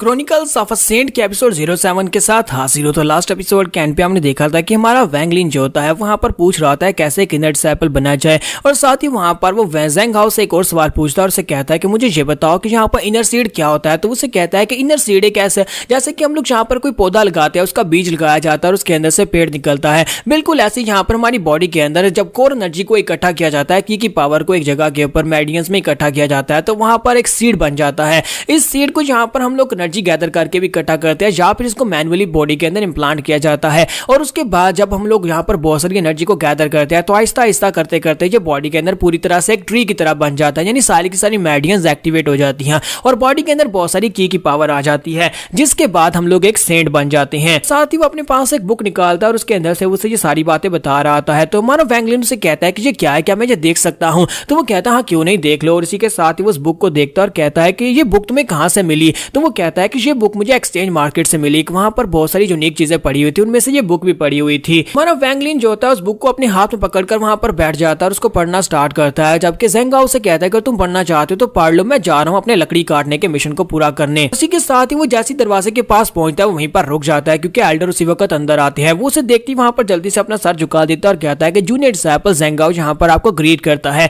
तो एल्डर उसकी तरफ देखता भी नहीं और सीधा जाकर हमारे वैंगलिन के पास खड़ा हो जाता है और उसे कहता है कि लड़के क्या तुम्हारा नाम वैंगलिन है? तुम्हारा वैंगलिन से कहता है कि हाँ मेरा नाम वैंगलिन है, जबकि इसी के साथ ही बाकी के सभी जिमिंग डिसाइपल्स होते हैं वो सारे बाहर आकर खड़े होते हैं और सारे यहाँ पर देख रहे होते हैं कि ये क्या मास्टर यहाँ पर क्या कार्य है, मास्टर ज़ेंगलाओ का यहाँ पर क्या काम है। ये तो एक एल्डर है और एल्डर यहाँ पर इस कचरे को ढूंढने के लिए क्यों आए हैं, क्योंकि ये लड़का तो बिल्कुल बेकार है। तो इसी के साथ ही एल्डर उसे कहते हैं कि लड़के मुझे ये बताओ क्या वो 10 बड़े जार्स को तुमने भरा है? तो वो कहता है हाँ सर मैंने उन जार्स को भरा है। तो इसी के साथ ही उसे कहते हैं तो फिर ठीक है, मुझे लगता है कि तुम्हारी प्रिजर्वेंस काफी ज्यादा अच्छी है और तुम्हारी स्ट्रेंथ भी काफी ज्यादा अच्छी है। ठीक है, आज यहाँ पर अपना काम खत्म करने के बाद मेरे ऑफिस में आ जाना, वहां पर आकर अपना रिवार्ड ले लेना। तो वो कहता है कि सर क्या वाकई में, बहुत ज्यादा खुश हो जाता है। तो वो उसे कहते हैं ठीक है मैं जहां से जा रहा हूं, और इसी के साथ ही एल्डर वहां पर से चले जाते हैं। तो एल्डर के वहां पर चले जाने के बाद ज़ेंगाओ से कहता है कि मुझे लगता है कि तुम्हारी तो यहाँ पर किस्मत खुल गई, तुम्हारी लॉटरी लगी है कि एल्डर तुम्हारे पर नजर रखे हुए हैं। एल्डर ने यहाँ पर पर्सनली रिवार्ड देने के लिए तुम्हें अपने मेंशन में बुलाया है। तो हमारा वैंगलिन उसे कहता है कि तुम्हें वाकई में लगता है कि यहाँ पर सिर्फ इतना ही है? मुझे लगता है कि यहाँ पर कुछ ना कुछ तो गड़बड़ है, दाल में कुछ काला है। ये एल्डर यहाँ पर इतनी आसानी के साथ मेरे पास क्यों आया? जबकि तुमने कहा था कि यहाँ पर हमारे जैसे आउटर डिसाइपल्स के ऊपर एल्डर यहाँ पर नजर भी नहीं डालते। तुम्हें अच्छी तरह से पता है कि तुम उसके सामने सर झुकाकर खड़े थे, लेकिन उस एल्डर ने तुम्हारी तरफ दूसरी तरफ देखा भी नहीं। वो सिर्फ और सिर्फ मेरे पास ही क्यों आया? मेरे सिर्फ 10 जार्स को भरने की वजह से वो मुझे इनाम देना चाहता है। मुझे लगता है कि यहाँ पर कुछ ना कुछ अजीब जरूर है। जबकि वैंगाओ से कहता है कि मुझे नहीं लगता कि यहाँ पर कुछ अजीब है, तुम्हें एल्डर के मेंशन में जाना चाहिए, हो सकता है कि वहां पर जाने के बाद तुम्हें कोई अच्छा रिवार्ड मिल जाए। तो हमारा वैंगलिन वहां पर सोच रहा था कि आखिर इस बंदे के यहाँ पर आने का मकसद क्या था? कहीं ऐसा तो नहीं है कि रात के वक्त इसने वहां पर हमारे घर के अंदर से निकलने वाली लाइट को देख लिया था जो उस भीड़ की वजह से निकल रही थी? कहीं ऐसा तो नहीं है कि ये उसी वजह से यहाँ पर आया था? जो भी हो, मुझे इसके ऑफिस में जाने चाहिए और वहां पर जाकर देखना चाहिए कि आखिर ये किस मकसद से मेरे पास आया था। या फिर ऐसा भी हो सकता है कि जहाँ पर ये इस गॉड के लिए आया, क्योंकि इसने यहाँ पर नोटिस कर लिया होगा इस गॉड के अंदर से बहुत ही पावरफुल की पावर निकल रही है, जो कि इसके अंदर मौजूद पानी की वजह से है। वो पानी जो है वो उस भीड़ की वजह से ऐसा बना है, उस भीड़ की वजह से इसके पानी को काफी सारी एनर्जी मिली है। तो वैंगलिन कहता है क्योंकि वो एक एल्डर है और वो बड़ी आसानी के साथ यहाँ पर की डिफरेंशिएट कर सकता है और उसे पता है कि यहाँ पर इस गॉड के अंदर से एनर्जी निकल रही है। मुझे लगता है कि मैं इसको और ज्यादा छुपा नहीं सकता, मुझे इसको फेस करना ही पड़ेगा। और दोपहर के वक्त का सीन दिखाते हैं कि मा ल्यूफेंग जो होता है, सॉरी हमारा वैंगलिन जो होता है,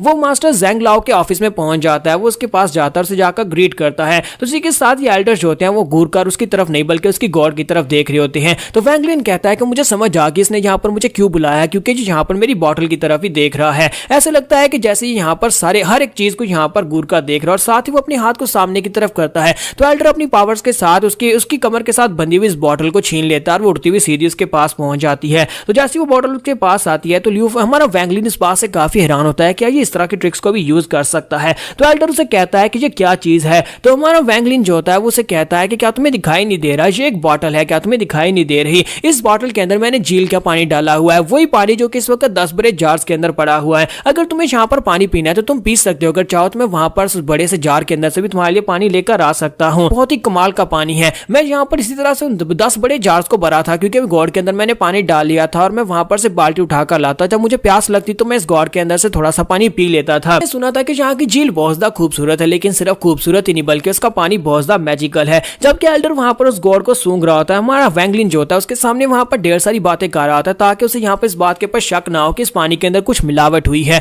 वो उसे यही बता रहा था कि वो उस झील का पानी मैजिकल है, जिसकी वजह से यहाँ पर इसके अंदर से तुम्हें अजीब सी खुशबू आ रही होगी। लेकिन उस सेलर को यहाँ पर उसके अंदर मौजूद पानी के ऊपर शक नहीं होता, बल्कि उसे इस बोतल के ऊपर शक होता है। तो उसे कहता है कि लड़के अब जल्दी से बकना स्टार्ट करो, तुम्हें ये बोतल कहाँ से मिली है। तो हमारा वैंगली वहां पर सोच रहा था कि अब ये क्या बात हुई। तो यहाँ पर डायरेक्टली मुझसे पूछ लिया, लगता है कि ये वाकई में इस बोतल के पीछे ही है। और इसी के साथ ही उसे कहता है कि सर इस बोतल में इतना भी क्या खास है, ये तो बस एक आम सी गॉड है। मैं पानी भर रहा था उस वक्त मुझे वहां पर एक पेड़ के साथ लटकी हुई मिली थी, मैंने बस वहां पर से उतार ली। एल्डर वहां पर सोच रहा था कि इस लड़के के मुताबिक यहाँ पर ये काम सी बोतल है। मुझे लगता है कि ये लड़का इस बोतल के अंदर से निकलने वाली एनर्जी को महसूस नहीं कर सकता, क्योंकि इसके पास अभी की पावर नहीं है और ना ही यहाँ पर जब ये की फर्स्ट लेवल के ऊपर है। अगर ये की कंडेंसेशन के फर्स्ट लेवल पर होता तो उसे पता चलता कि इस गॉड के अंदर कितनी पावरफुल एनर्जी है। मुझे लगता है कि ये लड़का सच बोल रहा है, लेकिन इसके बावजूद ये लड़का काफी ज्यादा सस्पिशियस है, तो इसे थोड़े से और सवाल पूछने चाहिए। उसी के साथ ही एल्डर गुस्से के साथ उसे कहता है कि तुम्हारी हिम्मत कैसे हुई यहाँ पर एक एल्डर को बेवकूफ बनाने की। क्या तुम्हें लगा था कि तुम यहाँ पर चीट्स को यूज करोगे, तुम इस तरह की चीटिंग करके